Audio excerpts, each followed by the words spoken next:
بسم اللہ الرحمن الرحیم۔ السلام علیکم۔ میرا نام کشف ہے اور میں نے ایک درمیانے طبقے میں آنکھ کھولی۔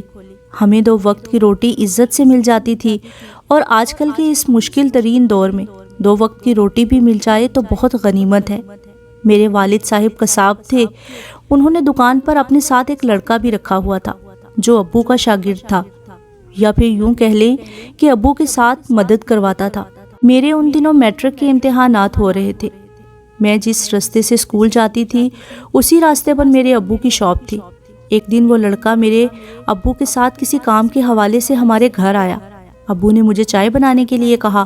میں جب چائے لے کر اس کو دینے کے لیے اس کے سامنے آئی تو اس وقت میرا دل جیسے میرے قابو میں نہیں رہا۔ وہ بہت ہی خوبصورت شخصیت کا مالک تھا۔ میں تو پہلی نظر دیکھتے ہی اسے اپنا دل دے بیٹھی۔ مجھے اس بات کی آج تک سمجھ نہیں آئی کہ کچھ اجنبی چہرے اچانک ہی ہمارے دلوں میں کیوں بس جاتے ہیں۔ میرے ساتھ بھی کچھ اسی طرح ہوا کہ اپنا سب کچھ اس اجنبی لڑکے کے حوالے کر بیٹھی تھی۔ میں اسے چائے دے کر واپس تو آ گئی، لیکن میرا دل مستقل اس کے بارے میں ہی سوچ رہا تھا۔ مجھے نہیں پتا تھا کہ اس لڑکے کا کیا نام ہے، وہ کہاں رہتا ہے۔ دن گزرتے رہے۔ میرے ابو جی گھر میں آ کر روز کاروبار کی باتیں بتایا کرتے تھے۔ ابو کی باتوں میں سے مجھے اس کا نام پتا چل گیا۔ اس کا نام بابر تھا۔ شکل و صورت کی طرح مجھے اس کا نام بھی بہت پیارا لگا۔ میں جب بھی اسکول جاتی تو ابو کی شاپ کے سامنے سے گزرتی، بابر وہاں موجود ہوتا تھا۔ اس کو دیکھ کے دل کو بہت سکون ملتا۔ میں کتنی پاگل تھی جو دل ہی دل میں اس سے محبت کرنے لگی تھی۔ پتہ نہیں اس کا رد عمل کیا ہوگا میرے بارے میں۔ میں نے یہ چیز تو بالکل نہیں سوچی تھی، بس دل ہی دل میں اسے اپنا محبوب تصور کرنے لگی تھی۔ ایک دن میرے ابو جی باتھ روم میں گئے۔ ان کا موبائل چارجنگ کے لیے لگا ہوا تھا۔ میں موقع پا کر بابر کا موبائل نمبر تلاش کرنے لگی، ساتھ ہی ڈر بھی رہی تھی کہ اگر کسی نے دیکھ لیا تو شامت آ جائے گی۔ خیر، قسمت نے میرا ساتھ دیا اور میں ابو کے موبائل سے اس کا نمبر نکالنے میں کامیاب ہو گئی۔ رات میں موقع دیکھ کر میں نے اس کو مس کال دی۔ تھوڑی ہی دیر کے بعد اس کے نمبر سے کال آنے لگی۔ میں نے کال اٹینڈ کی تو اس نے مجھ سے پوچھا، آپ کون ہو اور میرے نمبر پر کیوں مس کال کر رہی ہو؟ میں نے اس سے صاف جھوٹ بولا کہ میں نے تو کوئی مس کال نہیں کی۔ 1 سے 2 دن تو میں نے اسے خوب تنگ کیا۔ پھر اس کے بعد میں نے اسے میسج لکھا کہ میں کشف ہوں اور آپ کا موبائل نمبر ابو کے موبائل سے لیا ہے، اور ساتھ ہی میں نے اپنی محبت کا اظہار بھی کر دیا کہ بابر، میں تم سے محبت کرنے لگی ہوں۔ جب میں نے آپ کو پہلی دفعہ اپنے گھر دیکھا تھا تو اپنا دل ہار بیٹھی تھی۔ میری یہ تمام باتیں سن کر بابر خاموش رہا اور اس نے کسی بھی قسم کا کوئی اظہار نہیں کیا۔ اس کی خاموشی پر بھی میں بہت پریشان ہو گئی کہ اللہ خیر کرے، پتہ نہیں اب کیا ہوگا۔ ڈر بھی رہی تھی کہ ہو سکتا ہے بابر کو یہ سب اچھا نہ لگا ہو اور وہ ابو کو بھی نہ بتا دے۔ تھوڑی دیر بعد بابر کا میسج آیا۔ میں نے میسج پڑھتے ہی اس کو کال کی۔ سلام دعا کرنے کے بعد بابر نے مجھ سے پوچھا، کشف، جو کچھ آپ نے میسج میں لکھا ہے کیا یہ بات سچ ہے؟ میں نے کہا، ہاں بابر، یہ سچ ہے، میں تم سے بہت محبت کرتی ہوں۔ میری یہ بات سنتے ہی بابر نے کہا، اگر آپ کو مجھ سے محبت ہو گئی ہے تو کیا مجھے آپ سے محبت نہیں ہو سکتی ہے؟ مائی ڈیئر، آگ دونوں طرف جل رہی ہے۔ ہم سے محبتوں کی نمائش نہ ہو سکی، بس اتنا جانتے ہیں کہ تمہیں چاہتے ہیں۔ اسی طرح ہماری محبت دن بدن پروان چڑھتی جا رہی تھی اور نوبت ملاقات تک پہنچ گئی، اور پھر ملاقاتوں کا سلسلہ شروع ہو گیا۔ ہمیں ایک دوسرے کی محبت میں گم ہوئے 3 سال کا عرصہ بیت گیا۔ ایک دن بابر سے میری ملاقات ہوئی تو بابر نے باتوں ہی باتوں میں مجھے ایک نئی بات بتائی۔ بابر نے کہا، کشف، میری منگنی بچپن میں میری کزن سے ہو گئی تھی، لیکن میں اس سے شادی نہیں کرنا چاہتا ہوں۔ اب شادی کروں گا تو بس آپ سے، ورنہ نہیں۔ پہلے تو یہ سن کر مجھ پر قیامت بیت گئی، پھر دل کو سمجھایا کہ میری وجہ سے بابر مشکل کا شکار نہ ہو جائے۔ میں نے بابر سے کہا، آپ کی منگنی نہ ہوئی ہوتی تو میں آپ سے ضرور شادی کرتی، لیکن اب نہیں۔ ہم ایک دوسرے سے پیار کرتے ہیں اور کرتے رہیں گے، لیکن تمہاری منگیتر بھی ایک عورت ہے اور میں بھی ایک عورت ہوں، اور ویسے بھی وہ آپ کے بچپن کی منگیتر ہے، اس کے دل میں بھی آپ بستے ہوں گے، لہٰذا آپ کو میری قسم، آپ اس سے شادی کر لیں۔ میری یہ بات سنتے ہی بابر کی آنکھوں میں آنسو آ گئے اور میری آنکھیں بھی نم ہو گئیں۔ بابر نے مجھ سے کہا، کشف، آپ نے اپنی قسم دے کر مجھے شادی کرنے پر مجبور کر دیا ہے، ورنہ میں کسی بھی قیمت پر اس سے شادی نہ کرتا۔ میرے کہنے پر کچھ دنوں بعد بابر کی شادی بہت ہی سادگی سے سر انجام پائی۔ بابر کی شادی کے بعد میں نے اس سے ملنا بہت کم کر دیا اور فون پر بھی بات چیت بہت کم ہوتی تھی، حالانکہ بابر مجھ سے بڑے گلے شکوے کرتا رہتا۔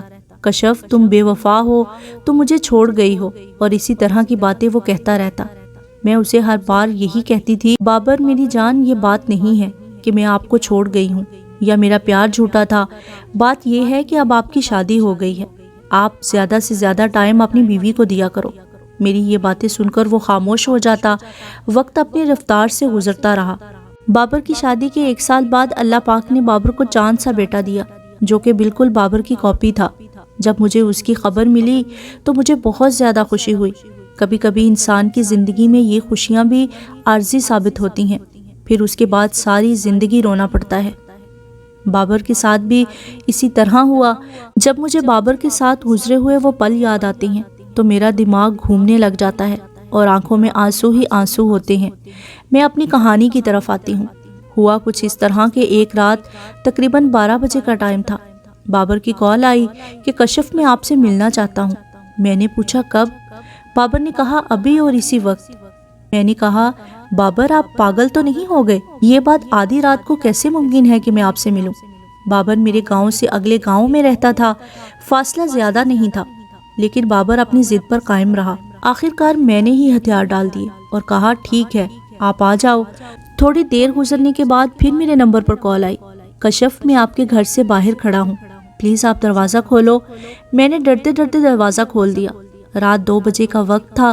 بابر نے میری طرف غور سے دیکھا اور اسی طرح محسوس ہونے لگا جیسے مجھے آنکھوں کے راستے خود میں اتار رہا ہو۔ میں نے کہا بابر کیا بات ہے؟ آج آپ اتنے زیادہ پریشان کیوں ہو اور ساتھ گھبرائے ہوئے بھی لگ رہے ہو؟ بابر نے بس مجھ سے اتنی سی بات کی کہ کشف آج میرا دل بہت چاہ رہا تھا کہ میں آپ سے ملوں، پتہ نہیں کیوں ایسا لگ رہا ہے جیسے یہ تمہارا آخری دیدار ہو، اس لیے آپ کو مجبور کیا۔ جب بابر کی میں نے یہ باتیں سنی تو رو پڑی۔ میں نے اس سے کہا بابر آج آپ کس طرح کی باتیں کر رہے ہو؟ کیا ہوا ہے آپ کو؟ گھر میں تو سب خیریت ہے نا؟ وہ کہنے لگا ہاں سب خیریت ہے۔ اس کے بعد بابر نے مجھ سے ہاتھ ملایا اور جاتے وقت بس اتنا کہا، کشف اپنا بہت سارا خیال رکھنا، اللہ حافظ۔ میں نے دروازہ بند کیا اور واپس آ گئی اور اسی سوچ میں ڈوب گئی کہ اللہ خیر کرے۔ یہ آج پتہ نہیں بابر کو کیا ہو گیا ہے، کیسی الٹی الٹی باتیں کر رہا تھا۔ اسی طرح سوچتے سوچتے رات کا باقی حصہ بھی گزر گیا۔ صبح ہو گئی، مؤذن نے اذان دی۔ میں نے وضو کیا اور نماز پڑھ کر بابر کے لیے بہت ساری دعائیں کرنے لگی۔ نماز سے فارغ ہو کر اپنے روزمرہ کے کام میں مصروف ہو گئی۔ صبح کے 8 بج گئے تھے جب میرا چھوٹا بھائی علی رضا دوڑتا ہوا گھر آیا اور امی کو بتانے لگا کہ امی بابر کا انتقال ہو گیا۔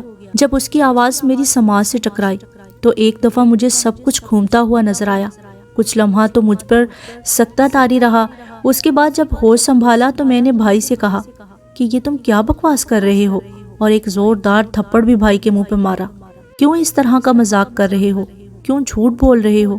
لیکن بھائی نے کہا باجی اللہ کی قسم میں جھوٹ نہیں بول رہا ہوں، بابر کا رات کو ایکسیڈنٹ ہوا ہے اور اب وہ اس دنیا میں نہیں ہے۔ لیکن میرا ذہن اس بات کو قبول کرنے کو تیار نہیں ہوا۔ تھوڑی دیر کے بعد ہمارے گاؤں کی مسجد میں اس کے انتقال اور نماز جنازہ کا اعلان ہونے لگا، لیکن مجھے پھر بھی یقین نہ آیا۔ جب میں نے اس کے نمبر پر کال کی تو اس کے نمبر پر اس کے دوست نے اس خبر کو کنفرم کیا۔ میری تو جیسے دنیا ہی اجڑ گئی۔ شادی کے بعد میں نے اس سے خود کو جان بوجھ کر علیحدہ کر لیا تھا کہ اس کی گھریلو زندگی متاثر نہ ہو، اور اب اللہ نے میرے محبوب کو مجھ سے جدا کر دیا تھا۔ ہمارے گاؤں کی کچھ عورتیں اعلان سننے کے بعد باہر کے گاؤں جا رہی تھی۔ میری امی بھی ان کے ساتھ جانے کے لیے تیار ہو گئیں۔ ان کے ساتھ میں بھی اپنے محبوب کا آخری دیدار کرنے کے لیے اس کے گھر پہنچ گئی۔ بابر کے گھر میں کوہرام برپا تھا۔ اس کی جوان موت پر ہر آنکھ اشکبار تھی۔ جب میں اس کے گھر میں داخل ہوئی تو میرا محبوب چارپائی پر ابدی نیند سو رہا تھا۔ جب اس کے منہ سے ایک عورت نے چادر ہٹائی تو اس کا چہرہ دیکھتے ہی میں اپنے آپ کو سنبھال نہ سکی اور بے ہوش ہو کر گر گئی۔ مجھے نہیں پتا کس نے میرے منہ میں پانی ڈالا۔ جب مجھے ہوش آیا تو میں پھر رونے لگی۔ آخر کار وہ وقت بھی آ گیا جب اس کو غسل وغیرہ دے کر جنازے کے لیے تیار کر دیا گیا۔ جب میں نے اس کو آخری دفعہ دیکھا تو خود پہ قابو نہ پا سکی اور اس کے جسم کے ساتھ لپٹ گئی اور اونچا اونچا رونے لگی۔ پتہ نہیں کس ظالم نے مجھے اس کی میت سے جدا کیا، مجھے کچھ یاد نہیں ہے۔ جنازے کے بعد میرے بابر کو منو مٹی میں دفنا دیا گیا۔ بابر اور میری محبت ایک پاکیزہ محبت تھی، تبھی تو اس کو کشف ہو گیا تھا کہ وہ جلد ہی اس دنیا سے جانے والا ہے۔ اسی لیے اس دنیا سے جاتے ہوئے میری تصویر اپنی آنکھوں میں بسا کر چلا گیا۔ آج بابر سے بچھڑے 3 سال ہو گئے ہیں، لیکن اس کی یاد دل سے نہیں گئی۔ میرے گھر والوں نے بڑا زور دیا ہے کہ شادی کر لوں، لیکن میں نے تہیہ کر لیا ہے کہ اسی طرح بیٹھی رہوں گی، لیکن شادی نہیں کروں گی۔ جب بابر سے میری شادی نہیں ہو سکی تو پھر کسی سے بھی نہیں۔ بس اب تو ایک ہی کام ہے، اس کی یاد میں آنسو بہا لیتی ہوں اور اس کے لیے دعا کرتی ہوں کہ اللہ تعالیٰ اس کو جنت الفردوس میں اعلیٰ مقام عطا فرمائے۔